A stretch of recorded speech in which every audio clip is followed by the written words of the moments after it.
दक्षिण गाजा में बहुत भयावह हालात हो गए। सैटेलाइट तस्वीर में लोगों का पलायन भी बड़े पैमाने पर नजर आया। हजारों लोग एक साथ इलाका छोड़ते दिखे हैं। ये देखिए तस्वीरें आपके सामने हैं। सैटेलाइट तस्वीरों में बड़े पैमाने पर लोगों का पलायन अब नजर आ रहा है।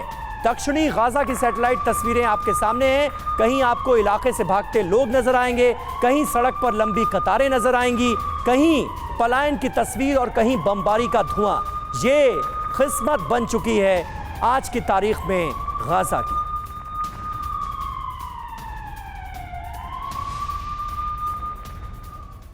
और देखिए गाजा को लेकर पूरे मिडिल ईस्ट में टेंशन है। तुर्की और इजराइल में और तनाव बढ़ा है। लेबनान मोर्चे पर भी भीषण युद्ध की है तैयारी, ये साफ तौर पर नजर आता है।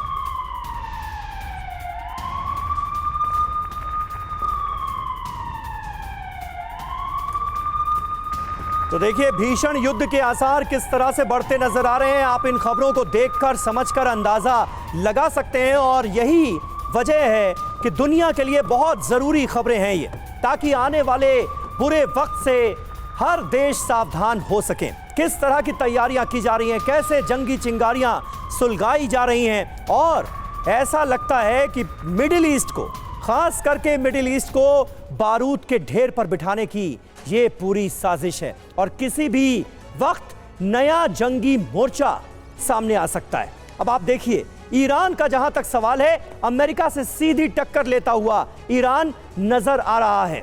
अब पूरा मिडिल ईस्ट आज की तारीख में कैसे डिस्टेबल हो गया है ये आप समझिए। यमन का जिक्र किया जाए तो इजराइल पर हूती हमलावर हैं। यमन की सरजमीन का इस्तेमाल करते हुए हूती विद्रोही लगातार अटैक करते हैं इजराइल की तरफ। सऊदी अरब का क्या रुख है? हूती विद्रोहियों की मिसाइल सऊदी अरब ने गिराई। यानी सऊदी अरब जो आज की तारीख में अमेरिका का एक क्लोज अलाई नजर आता है, वो बाकी मुस्लिम देशों की तरह और खास करके ईरान के रुख से उसका रुख जुदा नजर आता है। लेबनान तो लगातार इन्वॉल्व है ही। हिजबुल्लाह से जंगी तनाव इजराइल का चल रहा है। लेबनान से लगातार हमले किए जा रहे हैं। सीरिया को भी एक्टिव कर दिया गया है। अमेरिका इजराइल की स्ट्राइक यहां पर हो रही है क्योंकि सीरिया में इससे पहले ईरानी मिलिशिया ने निशाना बनाया अमेरिकी बेसिस को। इराक में भी अमेरिकी बेस पर हमले लगातार किए जा रहे हैं। तो कुल मिलाकर इसीलिए ऐसा लग रहा है कि पूरा मिडिल ईस्ट जो है उसे सुलगाने की कोशिश की जा रही है। तुर्की का रुख बहुत आक्रामक नजर आ रहा है। तुर्की हमास के जो लड़ाके हैं उन्हें आतंकी मानने के लिए तैयार नहीं है। वो कहता है कि ये तो आज़ादी की जंग लड़ रहे हैं। इजराइल से तनातनी लगातार बरकरार है।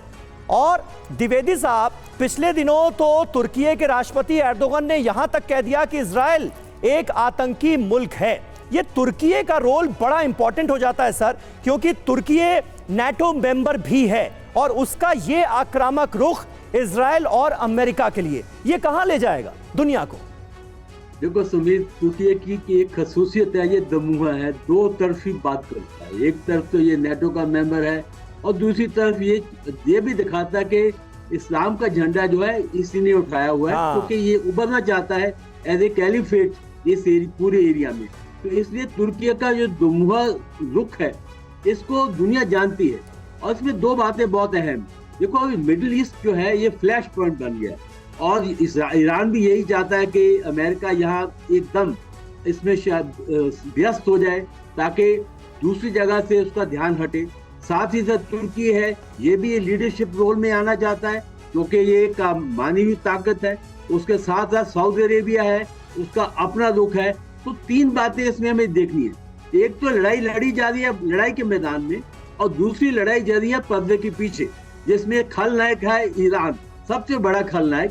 साथ ही साथ तुर्की का जो रोल है वो भी बहुत ही दमुहा रोल है और ये दोनों तरफ चलता है। कभी रशिया की हेल्प करेगा, कभी यूक्रेन की हेल्प करेगा। और साथ ही साथ आप देखने हैं कि ये पूरा जो पिक्चर है ये प्रॉक्सी वॉर है और ये आतंकियों का युद्ध है। वो ईरान लड़ रहा है आतंकियों का युद्ध, चाहे हूथियों हो, चाहे हिजबुल्लाह हो, चाहे हमास हो, चाहे केएसएस हो। तो मैं इतने बताना चाहता हूँ कि वेस्ट एशिया, मिडिल ईस्ट अभी एक फ्लैश पॉइंट बन चुका है और इसमें आगे भी देखेंगे कि युद्ध के कई आकार आएंगे। इजराइल और हमास के बीच में तो युद्ध चलेगा, पर पीछे जो देश है, ईरान हुआ, टर्की हुआ, सऊदी अरेबिया हुआ, ये सारे जो है ये इसमें उभर के आएंगे। और जो सुपर पावर्स हैं, अमेरिका, रशिया, चाइना, ये भी पर्दे के पीछे अपना अपना किरदार निभाएंगे। सुमीर, बिल्कुल बिल्कुल बिल्कुल द्विवेदी साहब, बने रहे आप हमारे साथ और जो तमाम बड़ी खबरें हैं उनसे अपने दर्शकों को जरा वाकिफ करा दें। एक और अहम खबर सामने आ रही है, दो जंग के बीच बढ़ा है एटमी युद्ध का खतरा। एटमी जंग में तब्दील हो सकता है युद्ध। यूक्रेन और इजराइल दोनों वॉर में एटमी खतरा और बढ़ा है। अब ये कौन कह रहा है? चीन के स्कॉलर हैं, उन्होंने बताई है इसके पीछे वजह। दरअसल ये चीन के एक बड़े स्कॉलर का आकलन है। यूएस, ईरान और नेटो पर नजर रखनी होगी, ऐसा वो मानते हैं।